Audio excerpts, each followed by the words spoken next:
Hi folks, welcome to a dual beer review. Not done one of these for a while, but I thought it would be the perfect opportunity to do a video like this. Plus it lets me play around with using iMovie on my iPhone to put a video together.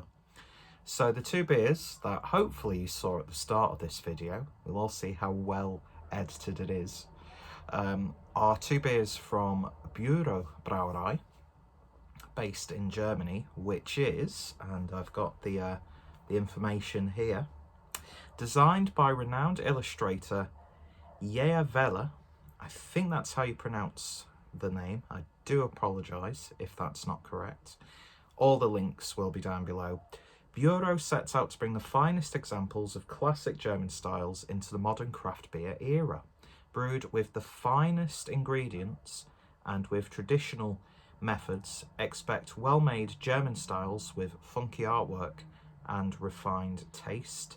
Now I think they are based in, or he is based in Münster in Germany, and as soon as I opened my Beer 52 box and saw these beers, I just completely fell in love with that artwork. Screaming child outside because the school's just finished.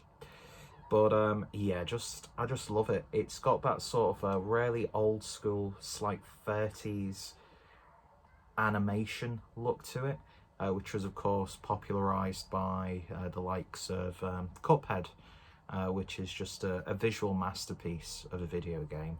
And when I first opened these, I thought this was done by, I can't remember who does the designs, but for another German-based brewery, Superfreunde, which also has that sort of retro look to them. But yeah, just absolutely gorgeous artwork. I love it. And looking through the Instagram page at other pieces of work and like the Behance website, just some absolutely gorgeous prints and gorgeous merchandise. So if you're into your graphic design and illustration, you probably know of the artist already, but if not, links will be down below, as well as Bureau's links also. So today we'll be having a look at the Pilsner, which is clocking in at 4.9%, and then the Schwarz beer, which is also at 4.9%.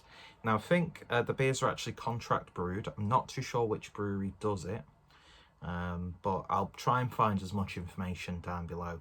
And of course, go check out Beer 52. The Oktoberfest box that they did this year had some really interesting beers in there.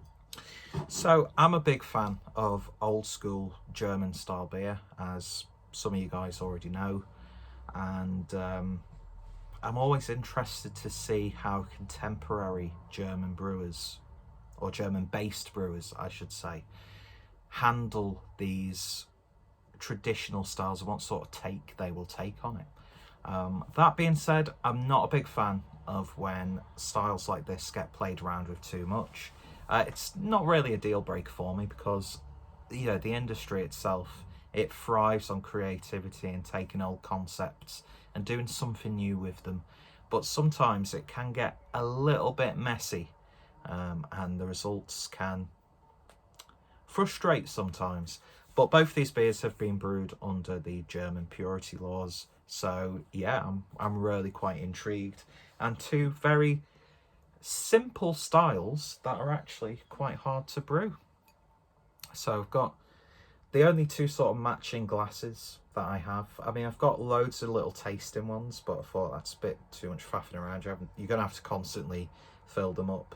But yeah, I got my Regensburg Craft Beer Festival glass, and the only other tech with the same size is my Brewdog one, which has stood the test of time.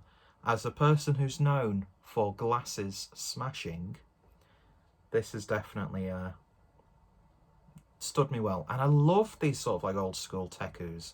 I need to buy more. It's probably one of my favourite glass shapes. But we're not here to talk about that, are we? We're here to talk about beer. So it's going to be a longer review. Well, you'd have seen that with the running time on the thumbnail, I suppose. So I'm going to start off with the Pilsner. Again, I absolutely love that. That's what I love about well-designed beer labels, is that's a piece of artwork. Do you know what I mean? I mean, yeah, it would be amazing to have a proper print of this, but as someone who likes to save artwork from cans and bottles, that's just a really just lovely piece of design. You'll hear me gushing about the artwork a lot.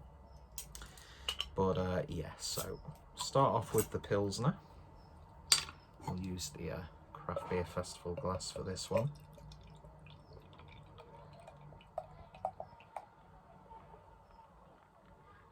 Just get it all in there. Apologies for potential dirty glassware, folks. So, beer in the glass then, and yeah, it's a lovely golden colour. It's got a sort of like a nice rich golden appearance. Lovely clarity to this, and one finger's worth of a nice soapy white head. So let's give it a bit of a swirl and a sniff.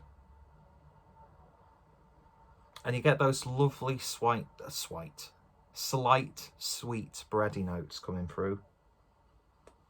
Very herbal on the nose. Getting almost like maybe a hint of rocket in there. A little bit of basil.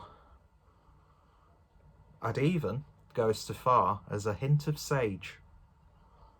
But yeah, it's got that musky, bready, malty character that you want. And a very underlining sort of orangey citrus aroma. But it smells absolutely bang on. Looks absolutely bang on. So let's give it a taste. Prost.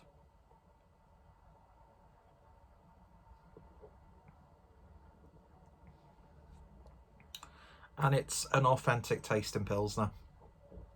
No bells and whistles. It's got maybe a little bit more of a enhanced pepperiness to it. Always go back to like a freshly baked German rye bread character. It's crisp, it's clean, it's refreshing. All those three buzzwords. Nice herbal hop character. And there's actually a bitterness that builds up that's a little bit more pronounced that you'd probably get from some Pilsners. But that's just a good, simple Pilsner, not being messed around with. And some of the German breweries who've been around since the hundreds of years would be very happy to put out a product like that. Off to a good start, ladies and gentlemen. Off to a good start. So, let's see what we get with the Schwarz beer. Both bottles have just simple golden caps. Don't know why I needed to bring that to your attention, but hey ho. And yes, I do have greasy hair today. I've had a week off from work, so I don't care about my appearance, even though I'm putting myself out there on camera. But oh well. Oh, look at that. Already, that's making my mouth water. I do like a good Schwarz beer. Although that being said, it's not a style when I'm doing like a German beer order that I pick up that much. Mainly because a lot of the stockists will probably only rarely have sort of like the Kustritzka, which in itself is a lovely, lovely beer. But yeah, look at that. Jet black, man. Head dissipated straight away. It's like ink. It's like ink in a glass with a bit of carbonation. So let's see what we get on the nose with this one. It's not really too roasty. I was expecting a little bit more of a charry roasty edge coming through. There is that slight character. There's almost like an element of smokiness to it. But to me, it's got more of like a sticky, dense, treacle-like aroma. You know, it's not like a vibrant sweetness or sickly sweet. Although if you had a load of treacle, you're going to be sick. But yeah, lovely. The malt build in both these beers is so much of a high quality, as you would expect, you know, from Germany. The more I'm smelling it and the more it's actually settling in the glass, there is a little bit more of that sort of like a charred, smoky character coming through. But there's this really sort of condensed sweetness as well. It's always like hard to describe, like a sugar, like a spoonful of sugar sweetness to like a really concentrated treacle-like sweetness. Do you know what I mean? It's like a dark sweetness, if that makes sense. You're sort of like molasses. But it's smelling lovely, man. And this isn't like a video to compare the two beers, because that would be nonsense, because they're two completely different styles. I just thought, shoot one video with, you know, two beers from the same brewery. I don't have to explain my motives to you. Anyway, this just smells like an absolute treat. Let's give it a taste. Prost.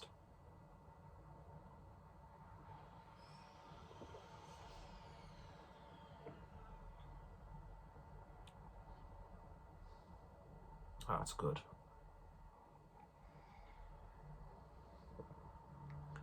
Just as crisp and light-bodied as the Pilsner, but it's a very subtle drinking experience, I would say. And probably, upon reflection, I might get a little bit more of this drinking it at room temperature. I like my darker sort of German lagers and that sort of thing at more of a room temperature. Just like those roasted malts sing a little bit more. There's a woodiness to it. Again, that sort of like treacle, molasses, subtle sweetness is coming through. So it's not too savoury and by far too sweet. Do you know what I mean? Almost has very subtle licorice tones coming through. It's a little bit sweeter on the back end compared to the Pilsner. But it's one of those like perfect autumnal sort of beers where you've been out in the cold, although depending on which part of the country you are, you're limited to what you can do outside in this police state. I mean, this COVID world we live in. So you've been out, you've got a little bit of a chill, you come into a house, the heating's on. If you're lucky enough, you've got a log fire. That's always good. Or you could be sat outside, have a little fire going. This is one of those beers that is perfect for that. But even though this is chilled down just like the Pilsner, still getting bags of flavour. The bitterness on this seems to come out more after you've drank it, as opposed to like being there straight away once you've swallowed. It seems to build gradually.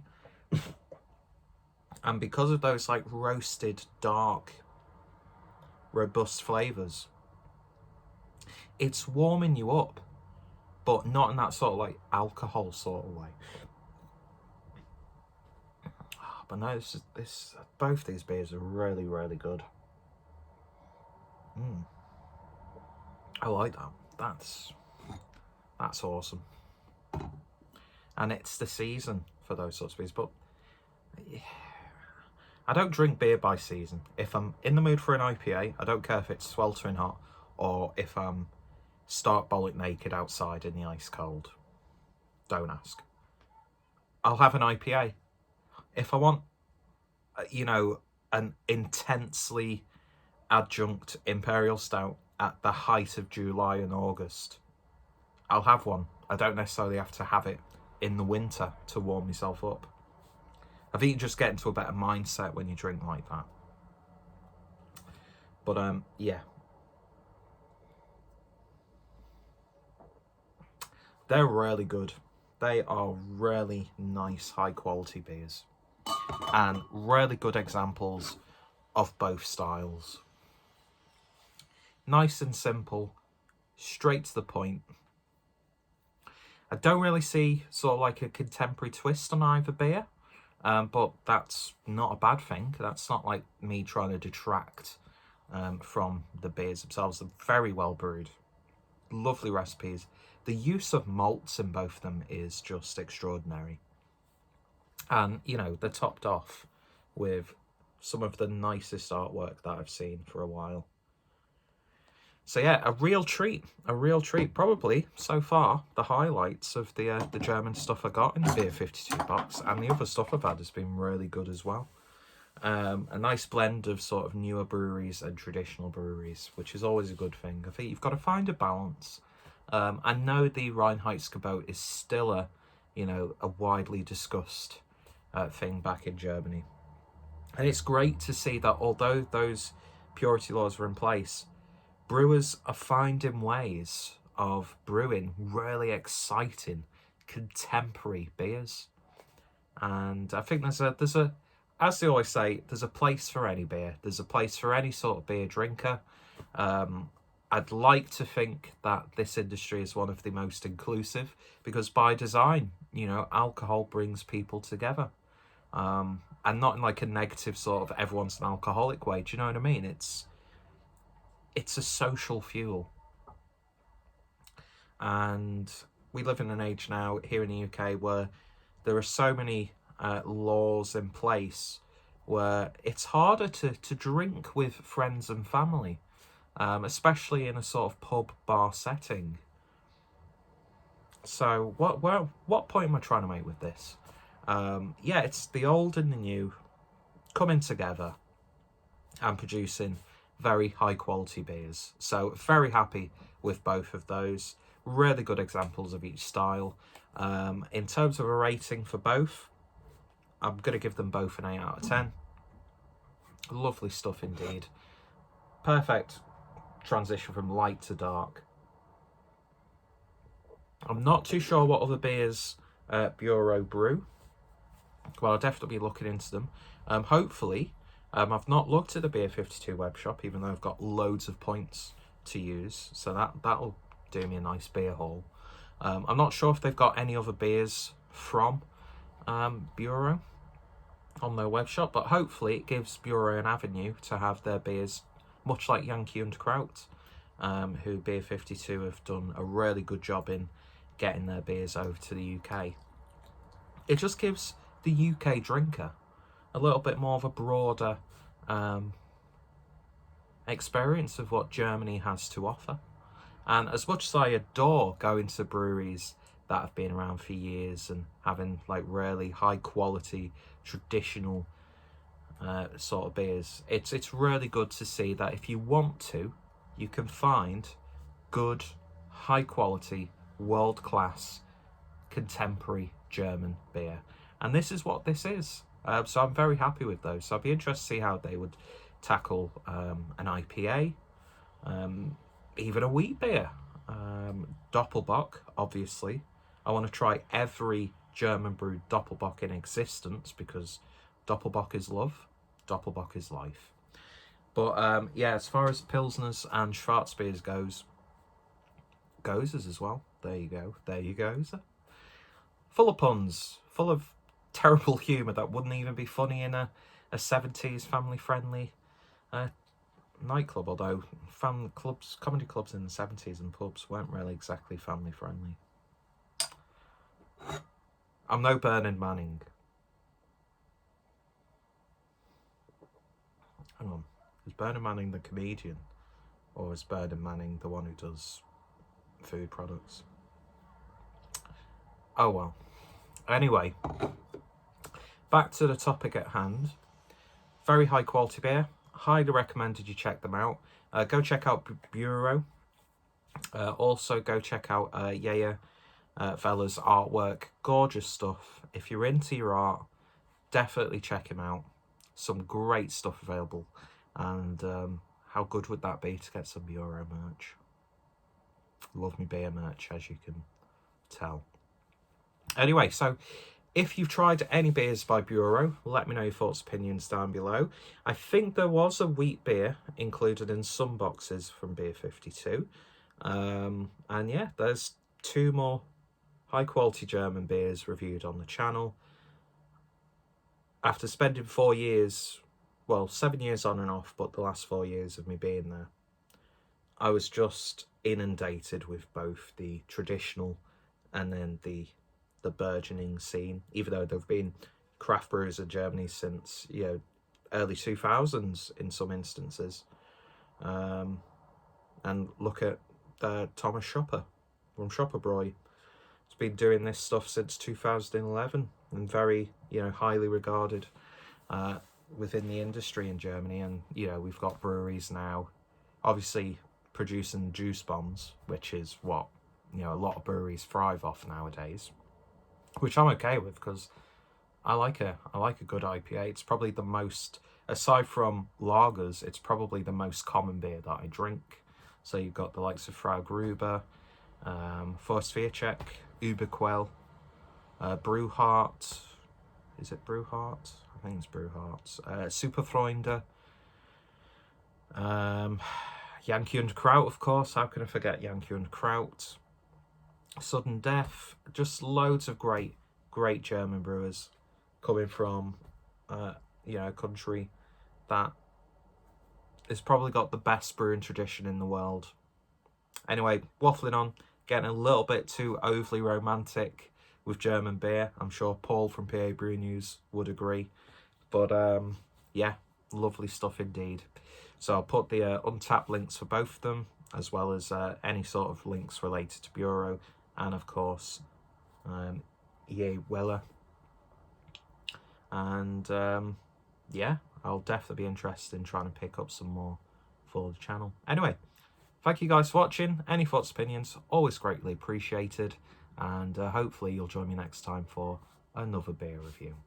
Thank you for letting me take up over 20 minutes of your time today. Genuinely appreciate it. Cheers, guys. Cheers.